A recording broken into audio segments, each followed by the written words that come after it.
So I hope you are able to hear me now, all of you. Hema? Yes, ma'am. Yes, ma'am. Yes, beta? Yes, ma'am, I can hear you. Yes, ma'am. Abhinav, can you hear me?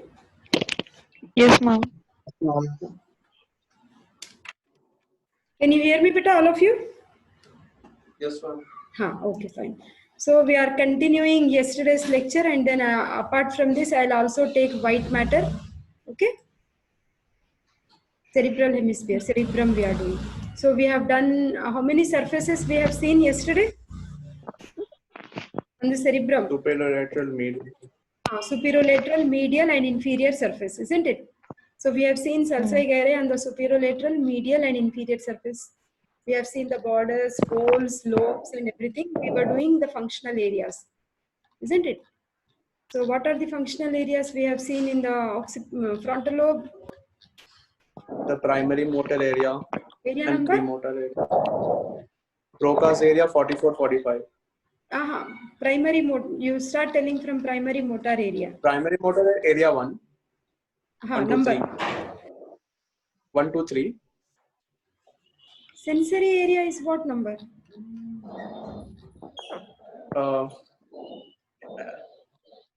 Area 1, 2, 3. Okay. See here.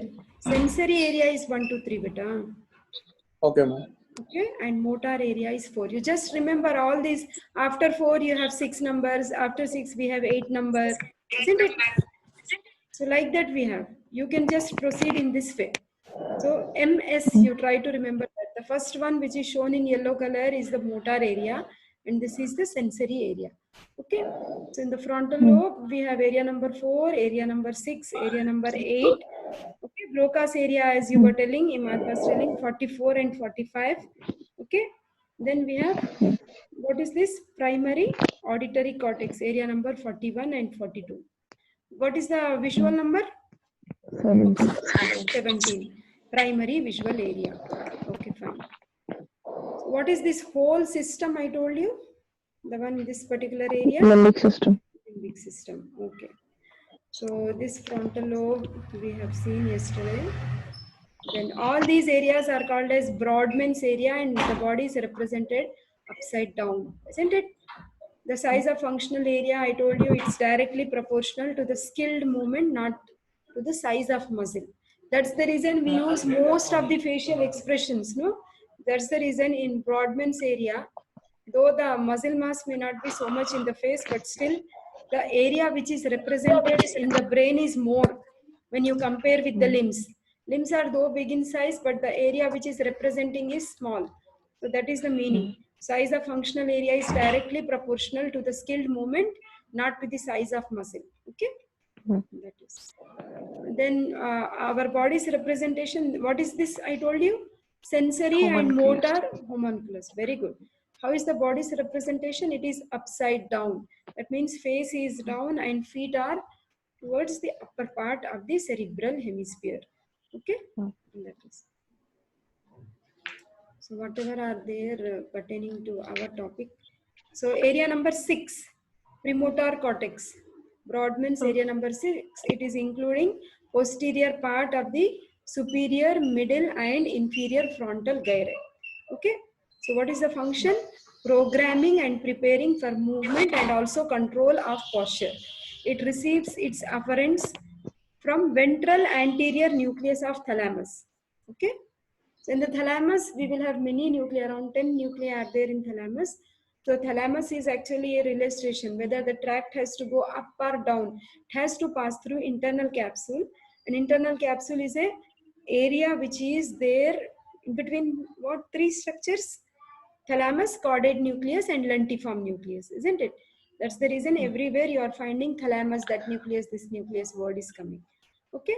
Apart from this, this is MS I told. M is yellow in color. No, that's primary motor area. So supplementary motor cortex, what are the other?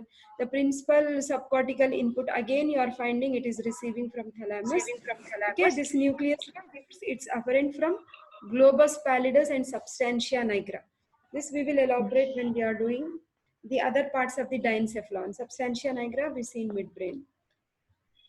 Okay, then this is the frontal eye field, which is area number 8. That means just in front of this area number 6, as you move, it's in order. After 4 you have 6, after 6 we have 8, like that. Okay, so it lies in posterior part of the middle frontal gyrus. It's corresponding to Brodmann's area number 8. It controls conjugate movement of eye. So unilateral damage, suppose if it is occurring, the conjugate deviation of eyes to the side of lesion. That means right side is controlling right conjugate movements, left is left conjugate movement. Suppose if this is damaged, then you will see that movement of that particular side of the eyeball is lost. Okay, speech area. So motor speech area, that is Broca's area. So area number 44 and 45. Usually in case of physiology, it is like 3 marks question, Broca's area. No, rarely in anatomy. It has connection with nearby areas, like ipsilateral means same side temporal lobe. It receives fibers from parietal, occipital. Okay, and this is the area where we have the sharing in language function. So what happens if this area is damaged? It's concerned with speech, no? So obviously, loss of speech. What is the word we use? Motor. Aphasia. Yeah, very good. Motor aphasia. Inability to express thought, answer, or writing in spite of a normal comprehension. They will not be able to express because motor, that means though they are able to hear, but still they are unable to tell the answer of it. Okay, that is because this is the motor area which is damaged now. Okay, so this is Broca's area which is for speech. Okay, all the areas are shown here. Okay, so this is primary motor area, area number 4. Then this is the primary sensory area, 1, 2, 3. Then after that we have area number 6, frontal eye field. Come in order, it becomes easy for you to remember. 4, 6, 8, 9, 10. Okay, like that we have. So prefrontal cortex lies anterior to the premotor area. It has rich connection with the parietal, temporal and occipital cortex. This area is for intellect, judgment, prediction, motivation, planning of behavior. All these are important for physiology, but still it is there. So I'm teaching you everything. So now this is pre-central gyrus and this is the post-central gyrus. No? This orange area. It's very, very important Brodmann's area, area number 1, 2, 3. Okay. So here thalamocortical neurons terminate. Thalamocortical, that means what? We have ascending tracts which have basically started in the spinal cord, isn't it? We have, what are the ascending tracts? We have anterior spinothalamic, lateral spinothalamic, which are very important, isn't it? So those that means that spinal tracts which are moving up at this point, it is basically receiving the ascending tracts. That means the first order neurons, second order neurons, third order neurons. First order neurons will generally start from spinal cord. For example, from the nucleus, substantia gelatinosa of Rolando, it starts. Okay, it just crosses the opposite side and relaying point from the skin to spinal cord, from the spinal cord to the thalamus, second order neuron, from the thalamus to this area. Which area? Area number 1, 2, 3. That is thalamocortical neurons. That is third order neuron. Okay. Input is again coming from the thalamus. To be more specific, ventral posterior nucleus of thalamus. Okay. So I told you first order neurons are basically coming from skin to spinal cord. From spinal cord, I am telling the tracts are crossing and then reaching the thalamus, isn't it? That means the fibers are crossing, because of which right half of the body will be controlled by the left half of the brain. Okay, that means it is contralateral control of the brain. Motor tracts also, pyramidal tracts we have, no? We will see pyramidal decussations in brainstem at the level of medulla oblongata. There also right half of the cerebrum will be controlling left half of the body, left half of the cerebrum controls right half of the body. Isn't it better? Like that. So like that we have. See, in fact, this picture will help us to understand the tracts. Spinothalamic tract I was just talking about, isn't it? So this is the typical spinal nerve. Okay, this is important in physiology, but still to complete the concepts. From the spinal nerve, we are finding the pain sensations are reaching the posterior horn of the spinal cord. The journey till the black one is first order neuron, the red one is given is second order neuron, blue one is third order neuron. Very easy. First order neuron is still spinal cord. From the spinal cord to the thalamus. This area is thalamus. See, thalamus. Till thalamus is second order neuron. From the thalamus to the area number 1, 2, 3. That is the somatosensory cortex. That area you have the third order neurons. Okay. So that is. So these are the ascending tracts. Okay. So they form a bundle which is called as lemniscus, which are carrying sensation of coarse touch and pressure. Okay, all these are spinothalamic tracts. They not only carry touch and pressure but also pain and temperature. We also have trigeminothalamic. Okay, that means from the trigeminal ganglion. Okay, the tract you will see it's moving towards the thalamus. All sensory. Then auditory cortex. Auditory is also very, very important. Where is this auditory area? This is lying in the temporal lobe, lies in the superior banks. Very, very important. We have seen completely here also, no, when we were doing external ear, middle ear, and internal ear. I'll send the PPTs today. Hema, I'm sorry, but I'm continuously keeping Okay. something busy. Okay. So superior bank of middle of the superior temporal gyrus. That means this area. Okay, hidden within this lateral fissure. What is the name of this sulcus? The lateral sulcus. Anybody knows what is the another name of lateral sulcus? It's also called as Sylvian sulcus. Okay, it's also called as Sylvian sulcus. And the area which is concerned with hearing is Brodmann's area number 41 and 42. Okay, so that is it. Precision, its precise location is marked by small transverse this gyrus. Okay, which is called as Heschel's convolutions. Okay, input to primary auditory cortex is from medial geniculate nucleus. Medial and lateral geniculate nucleus are the parts of thalamus beta. When we do thalamus, we will come across.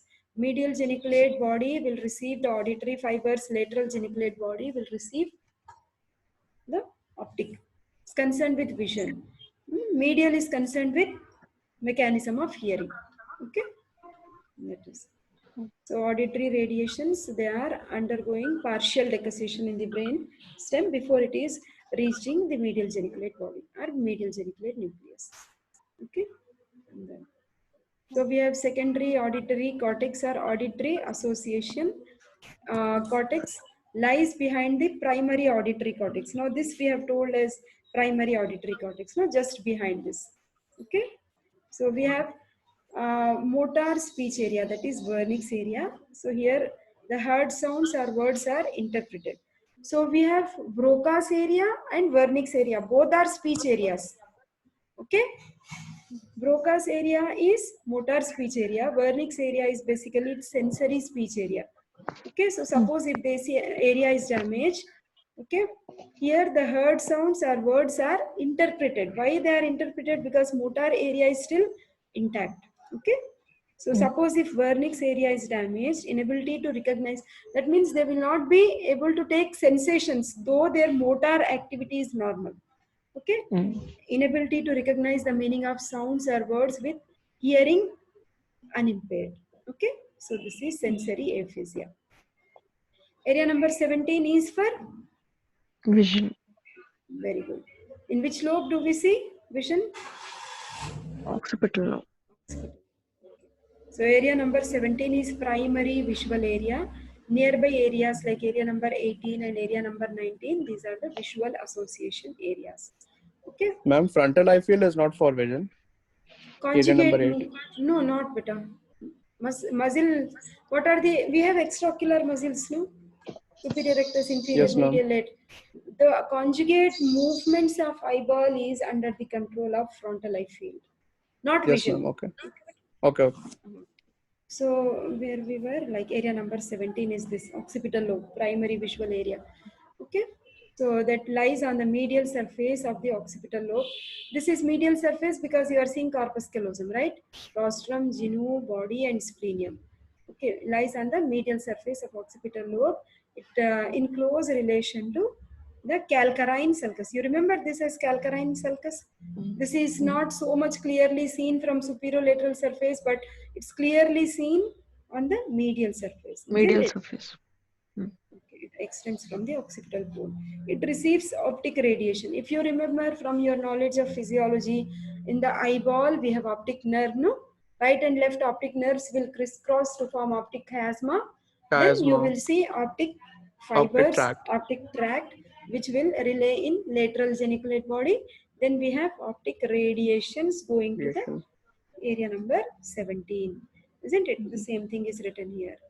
Okay, if suppose lesions also, very good pictures are given in Shambhulingam Beta, different types of anopias, homonymous anopia. Okay, all those. Visual association cortex. These are all associated with visual memory. That means when you just see something, you will suddenly recollect, yes, this picture, I have seen this movie, this episode, something like that. Okay. That these areas are visual association, not concerned with primary vision, but still visual memory. They are interpretive to visual image. So visual agnosia means inability to recognize a seen object. Okay. That is. So second motors, this is speech beta, spelling mistake, Wernicke's area. Already we have discussed this.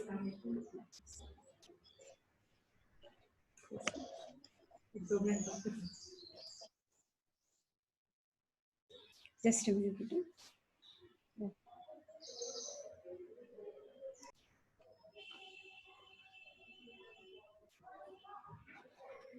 Oh, sorry for the interruption. So Wernicke's speech area already we have discussed, isn't it? This is over. Okay, but then I will take you to white matter. Hope you understood this. So the summary of this lecture, what we had is, you should know the surfaces of cerebrum. Anatomically, what are important are superolateral surface, medial surface, and inferior surface. Salsegere. So among that also, superolateral surface is very, very important. Okay. And I hope you can hear me, all of you. Yes, ma'am. Okay. Apart from that, I asked you to refer to the two tables, like what are there in BDC.